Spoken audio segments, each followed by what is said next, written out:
I can tell you that wine diet doesn't work. Like, bikini season is almost here and I'm not even close. What? Are you wearing bottoms? Of course I'm wearing bottoms. Okay. Hello my followers to the world of sommelier. This is your guide, Corebreaker.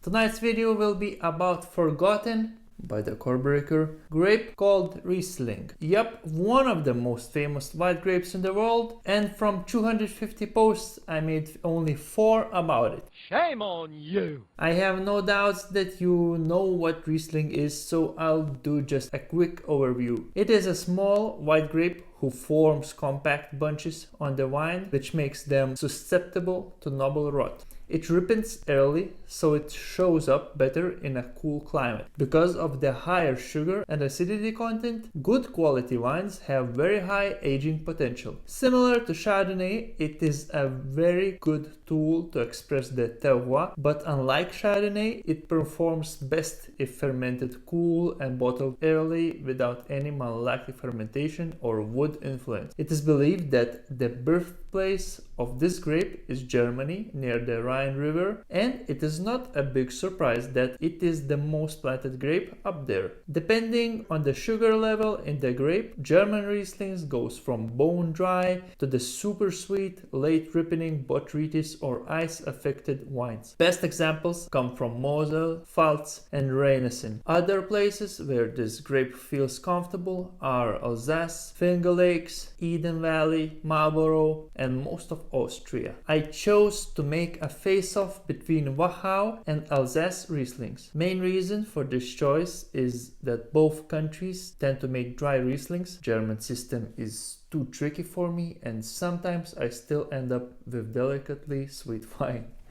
See, nobody cares.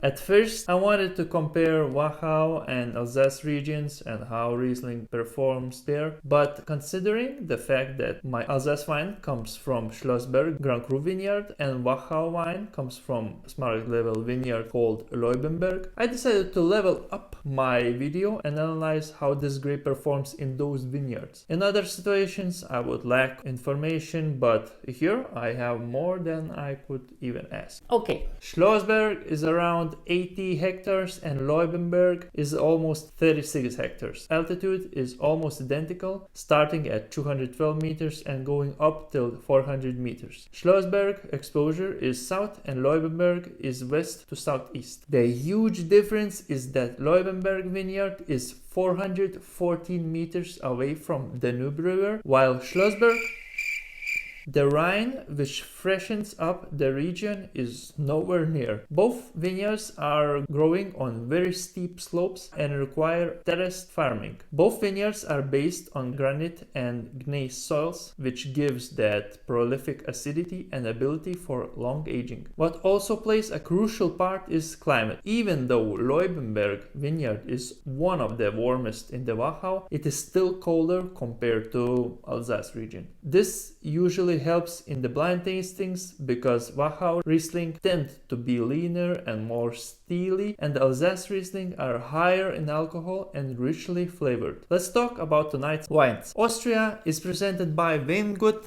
Alzinger, Smaragd, Loibenberg 2019, and on the Alsace side I have Domaine, Kirrenbourg, Grand Cru, Schlossberg 2018. I will start with Weingut Alzinger. Before 1983, when Leo Alzinger Sr. decided to produce wine himself, for many years his family had been selling harvested grapes to the cooperative in Leuven. For almost 40 years now, with his son Leo Alzinger Jr., they are still making the same style and higher quality Gruner Veltliner and Riesling wines, which most of them are in the Federspiel and Smaragd category. And Domaine Kirrenbourg dates back to the 1930s when Martin Schätzl started to bottle his own wine. But the big changes came at the end of millennia when in 1998 Jean Schätzl achieved a biodynamic certificate. And And then in 2015, Mark Rinaldi joined the company by creating subsidiary Kirrenbourg SAS, built a new winery in Kindsheim with 10-hectare vineyard, of which 5 hectare of Grand Cru Schlossberg and 4 hectare of Grand Cru Brun. The biodynamic philosophy was followed, and in 2018 they harvested the first vintage marked with Demeter certificate. Let's taste them. Starting with Loibenberg, it has a medium intensity lemon color on the nose.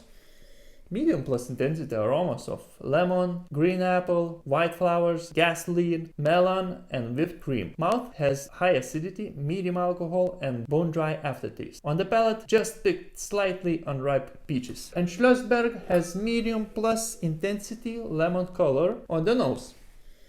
Riper aromas of white apple, peach, melon, pineapple, sunflower seeds, and fresh basil. Mouth has medium plus acidity, high warming alcohol, and dry, long aftertaste. On the palate, taste of the freshly slaughtered grapefruit. For the conclusions, well, they both are from the higher price category, and both are definitely too young to be consumed today. You can do it, but they just have too much potential to give even more joy after 10 years. And both represent their regions perfectly, like perfect textbook examples. Let me know in the comments which Riesling you prefer more, Wachau or Alsace. Push the like if you learned something today, follow and subscribe for future episodes. Cheers guys!